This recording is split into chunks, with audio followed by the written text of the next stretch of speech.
Welcome back to our delicious conversation with my mate, Tim Ash. He is the author of Unleash Your Primal Brain. He has written lots. He's appeared everywhere, including Forbes and Entrepreneur Magazine.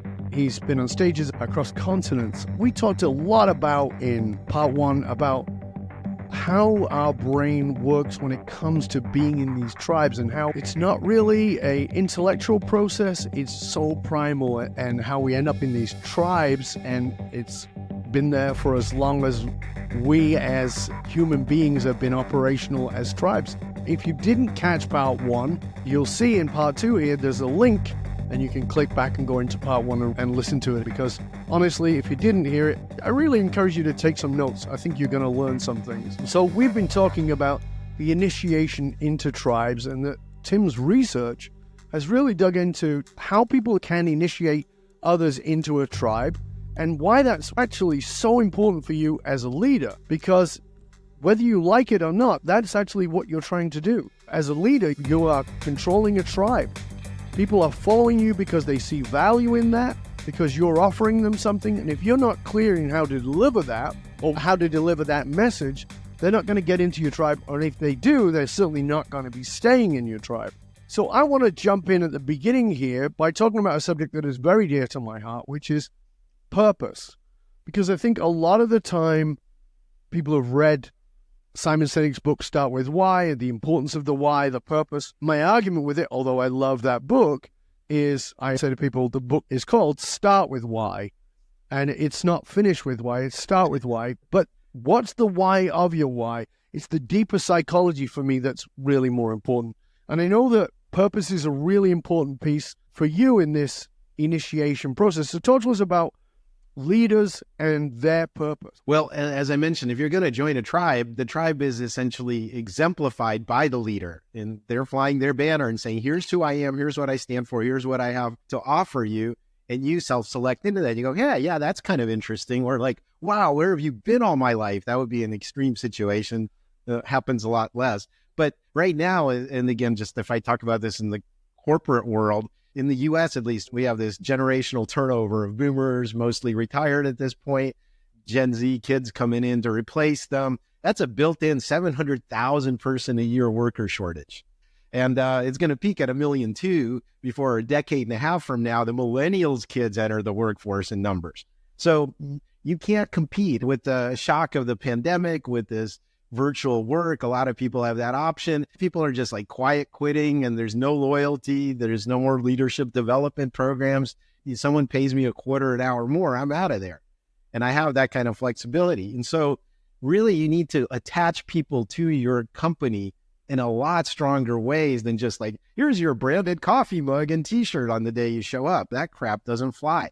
So I'm trying to get as deeply connected as I can to connect leaders to a realization that they are the reason that people join their company. Whether you like it or not, you know the strong CEO brands of the Elon Musks or the Steve Jobs or the Warren Buffetts and so on. The first thing you have to figure out is, what is your personal purpose? I think the mistake that a lot of leaders make is they think that's the equivalent of a vision statement for their company. We're Uber, we're going to disrupt taxis. Well, really, your whole purpose on this planet, in this incarnation right now, is limited to you building a business? If that's the case, my judgment, you're a bit of a sad sack. The personal purpose of the leader has to be for their life, not for their business. If you're not clear on that and you haven't done the personal development work or digging for that level of purpose, it's not going to be compelling to anyone who might be interested in joining your tribe. I couldn't agree more. I think that when I meet leaders and I'm brought in to help them find their purpose, oftentimes they've read the books, they've done some work, and they really do believe they've found their purpose. But one of the things I will say to them, that's not usually your purpose. You got to go there. But even when we get there, and we will get there, but when we get there, it's not final because it's evolving, it's deepening.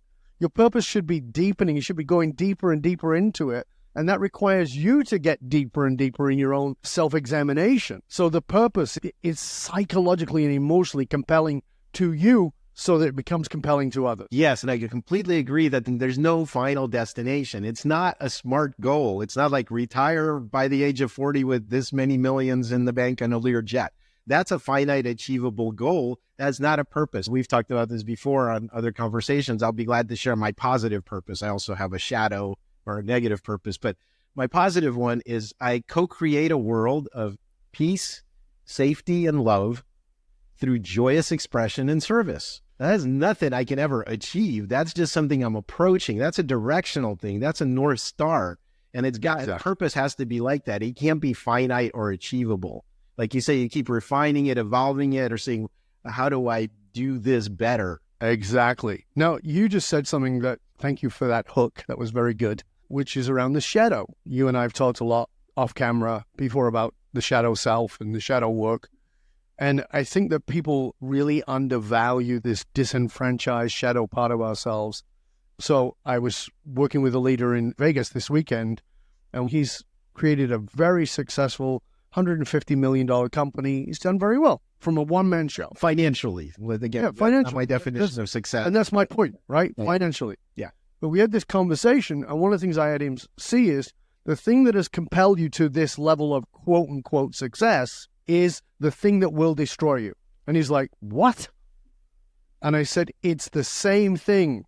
The thing that makes you is the thing that destroys you until you can transform it, until you embrace the shadow.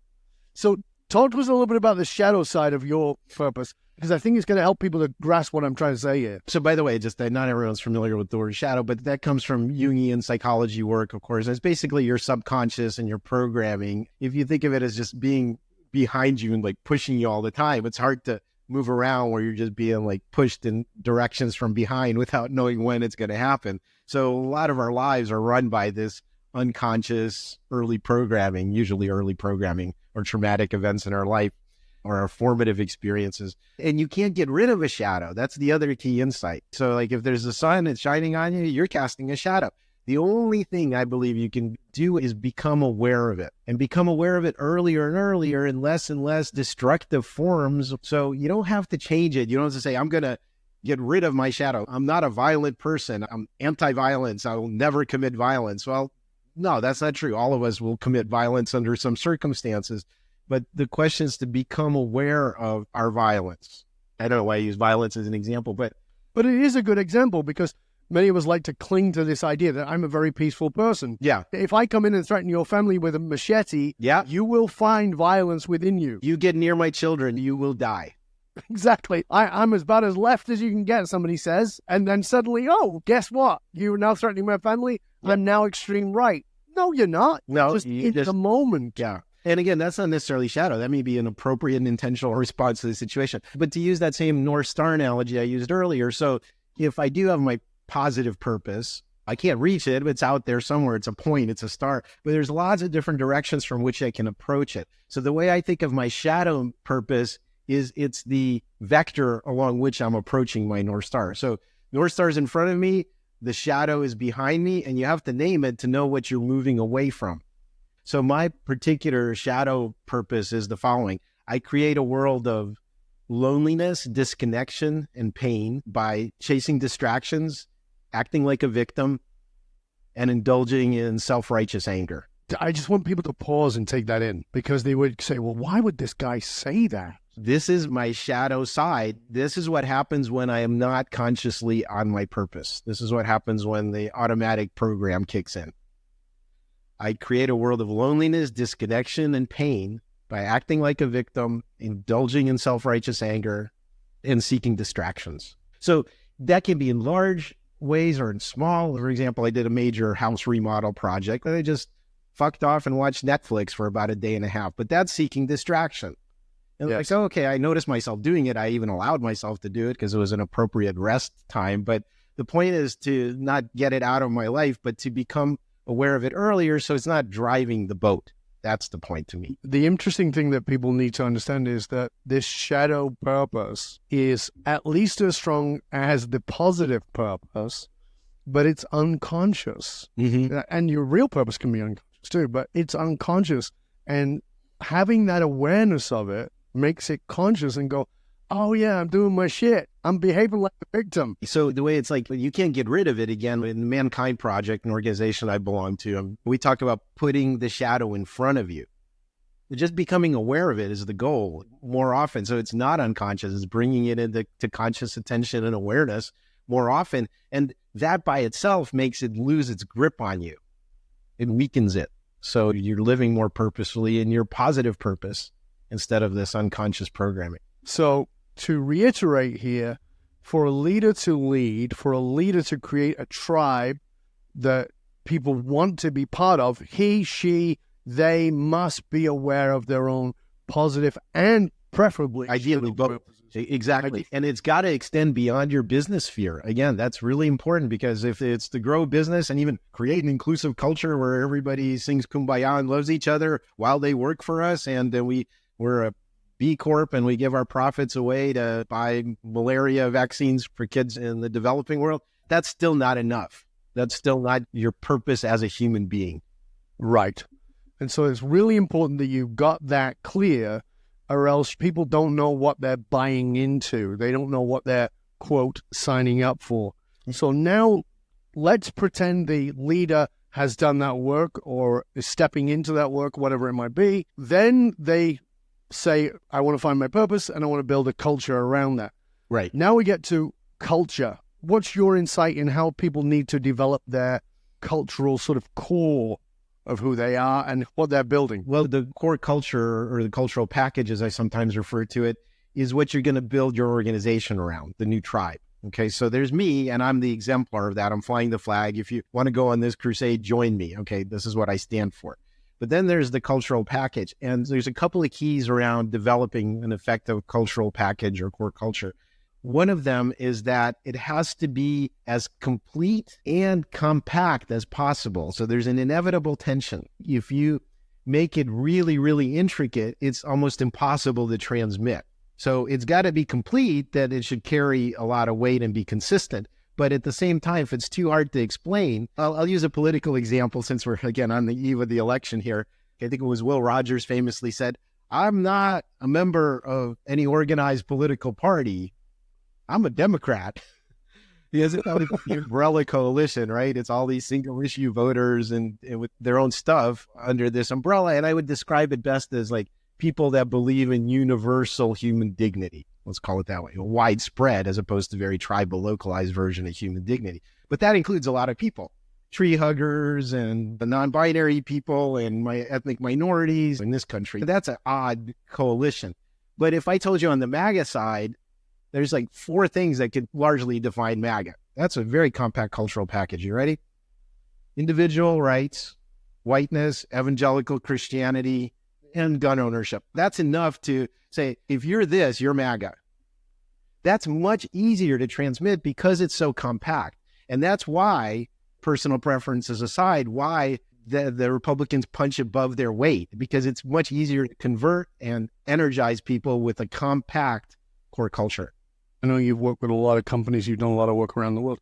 Is there a company that you look at as a really great exemplar of somebody who does that really well? The easiest way to identify them is usually to look at the most successful brands, the ones that have been around for generations and are visible worldwide. And so I think Apple is probably an example of that, where their product, and this is not maybe an employee at Apple would feel very differently, whatever their culture is inside, but from the consumer standpoint, it stands for cutting edge, simple, and cool. You put those 3 things together, that's a very tight cultural package. Why would you want that complex PC? You and I were like just getting set up technically for this, and I was trying to find my camera settings on Windows 10. I was like, good luck with that. So why would you want to be the PC guy when you could be the Mac guy or the iPhone guy? So that's an example. But you know what's interesting there, Tim, is that I always find interesting, even in my own work, which is when a company has a polarizing culture. And what I mean by that is not what you might automatically think. It's this polarization in the internal culture versus the external culture. So you just used Apple. Yes. Great example. Externally, very simple, great culture. I want to be ahead of technology. These are the cool kids. It's smart. But internally, now, if you've ever done any work, I have, where you are selling a product or you're doing something through Apple, it's a pain in the ass. They are horribly connected. It's a complex environment. It's hard to understand. You don't know what the hell's going on. Nothing is simple. Yet if you're a purchaser, it's all very simple. It's contradictory and it's kind of polarizing inside of your brain, particularly for me. As an example, I'm an Apple buyer. I have a Mac and I have an iPad and et cetera, et cetera. But trying to work with them, it's a bloody impassable maze. And I see people like Amazon make it so easy, the one click to buy. Brilliant. But the people who work there, it's a horror show. Do you understand that? Well, again, maybe I shouldn't have gone into the land of brand, because the definition of brand is the impression that consumers have in their heads. That's it. There's not anything else more objective than that. Let's focus down, if it's okay with you, on just like the internal environment and the internal culture of companies, because again, we're trying to attract people in a very competitive environment. Yeah, I think that there are certain inevitable, I'd say, artifacts of scale. You can be cool, and maybe the employees were also cool and felt cool when it's a small company and they're doing radically innovative stuff. But if it's like the iPhone 47 coming out and it's got slightly better pixel resolution on the camera, but you're attracting different engineers, you're attracting multiple layers of management. So just enterprise companies lose a lot of focus just because of the imperatives of keeping the giant whale in one piece. So to reiterate, we've got the internal culture. So you've got your purpose, and you have to tie that culture to that purpose. Yes. And you have to also, what I call tribe spot, become aware of the environment you're operating in, especially if you're an existing company who's already in the company. What are their tribal allegiances? When are they getting activated? It's got to be based on reality. And then you get your cultural package, again, as consistent and tight as possible. And it involves everything. It's like your belief systems, your values, your social organization, your technology, all of that stuff. It's not the typical thing you put behind your lobby receptionist desk as your mission statement. It's not that. Your role as a leader is to consider the complete cultural package as well as the compactness perspective that I was talking about. And once you have that cultural package, then the question is, how do you transmit it effectively and initiate people into it? So let's talk about that. Let's talk about these 5 stages of initiation and bonding into a culture, into people following a purpose. Well, in the past conversations, you and I have thought of them as stages, and that's how I've presented it. I've come to think of it as much more holistic. You just have to push on all 5 and activate all 5. They're not necessarily sequential, so we can break them out and talk about them individually. So the first is modeling by the leaders. So again, you see why personal purpose and having gone through the exercise of creating your culture core is so important. What are you modeling? That's absolutely critical. And again, I'm going to take this back to evolutionary psychology roots. You give me a survival advantage, which is why I would follow you. So what exactly are you modeling? What's the advantage I'm going to get? What are the external markers of benefit that accrue to me if I do join your tribe? Right. And what that means is that the leaders have to be saying the same old boring shit like a politician.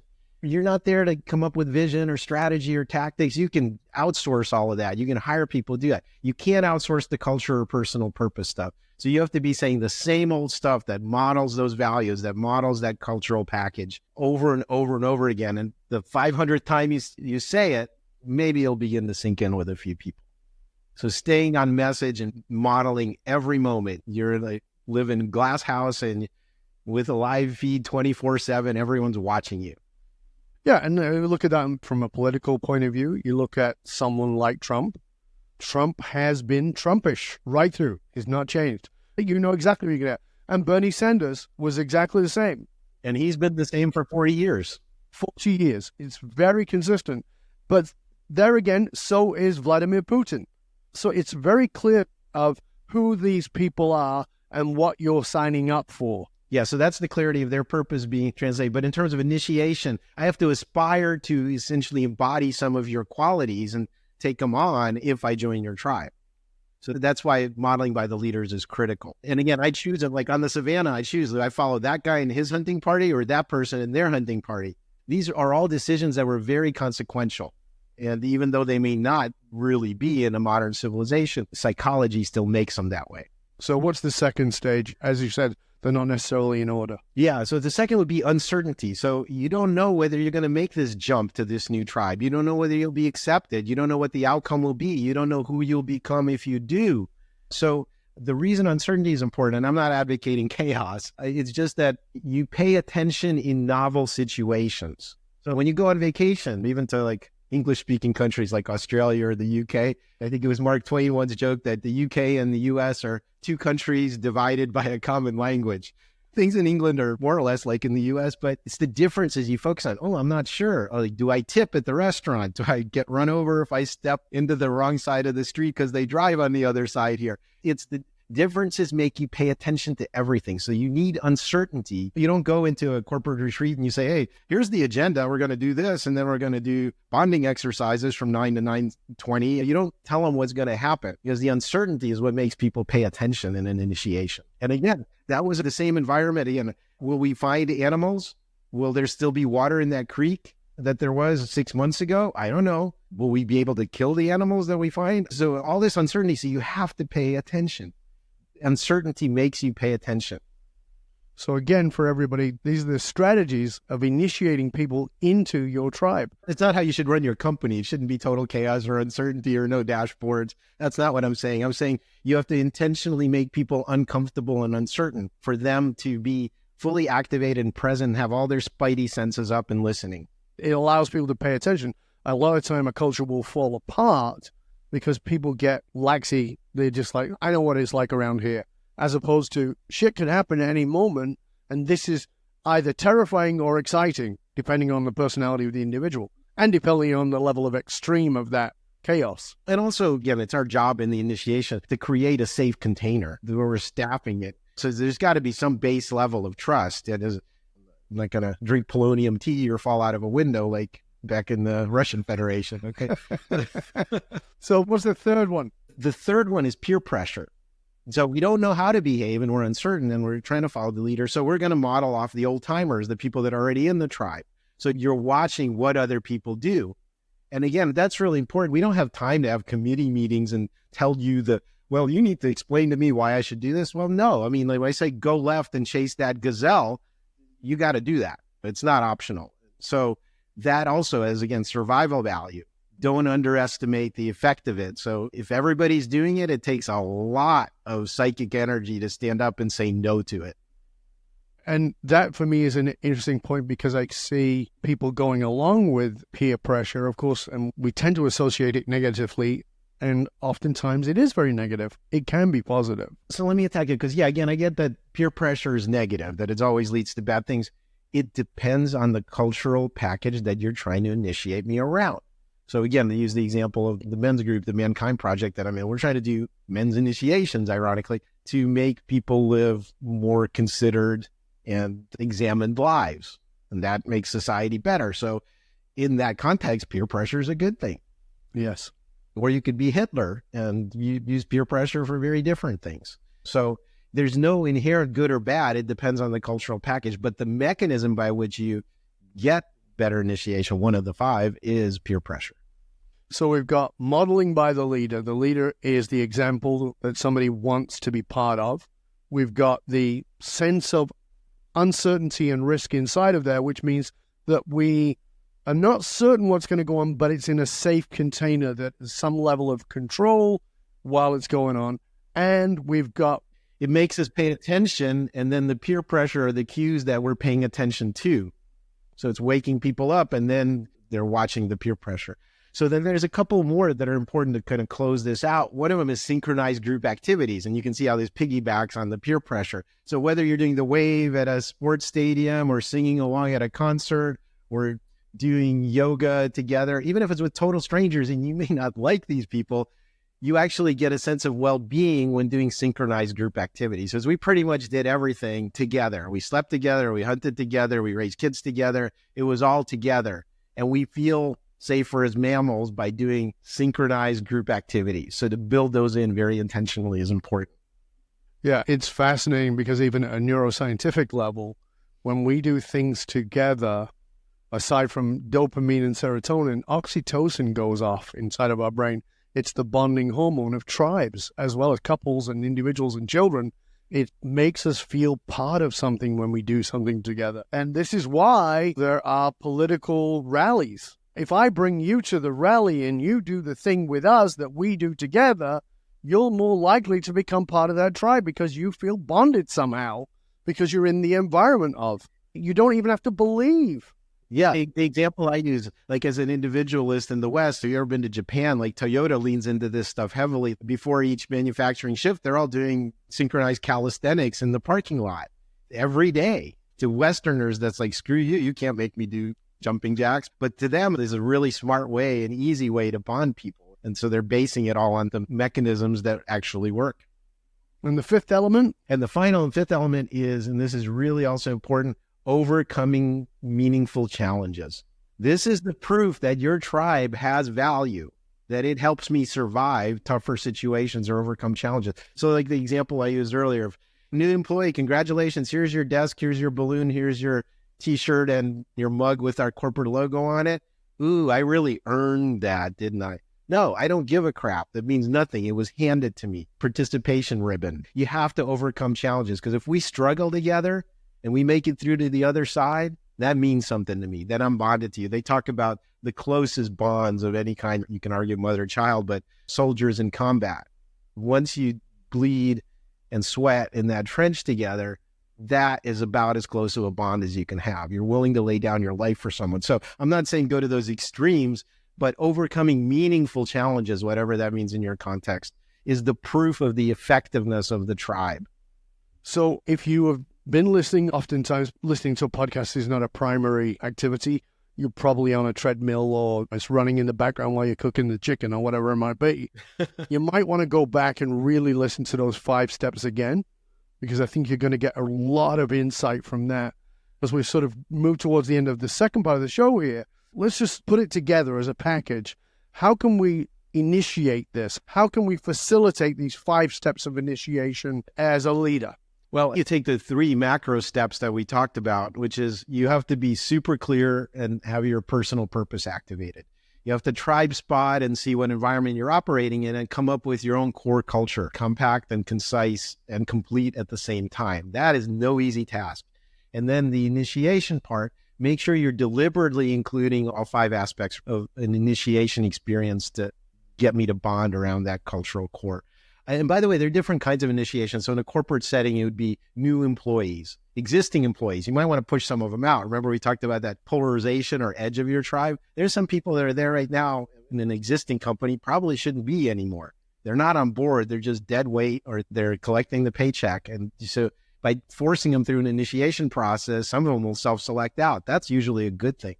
And then partners, as well as your ecosystem. This shouldn't be done by HR. This should be done by loyalists that are fully on board with your purpose and company. And then the final type of initiation that most people ignore is the exit process. It's not an exit interview, again, with HR. If an employee is leaving your company, to recapitulate what happened there and to put them through a formal process, then they're going to leave. It's like, yeah, that place wasn't appropriate for me and I'm doing something else. But you know what? You should go work there because it'd be perfect for you. I'm still a loyalist in a sense for what those guys do. So that is just another final thought, is there's different kinds of initiations for different circumstances. So that last one I think is a very important one, because you talked earlier about as the change in generations is happening, we've got a worker shortage, people are leaving, and I'm very much an advocate for build a thinner wall, push people off. In either direction is fine. They're either in the tribe or they're out of the tribe. And as you just said, some of the people who are in, even though you may be worker shortage, you don't want dead weight. It's better to have people who are fiercely loyal, who are willing to put more effort in, than to have this dead weight, I'm just showing up for a paycheck. That initiation to exit, can you just give us a little more meat on that? Yeah, it's a recapitulation of your individual value, the contribution to the group, as well as, and I mean this in a non-religious sense, a blessing to send you on your way. It's not just like, okay, yeah, pick up your crap, put it in a cardboard box, and security will escort you out. That is a really dehumanizing, horrible experience. So they work for you for years.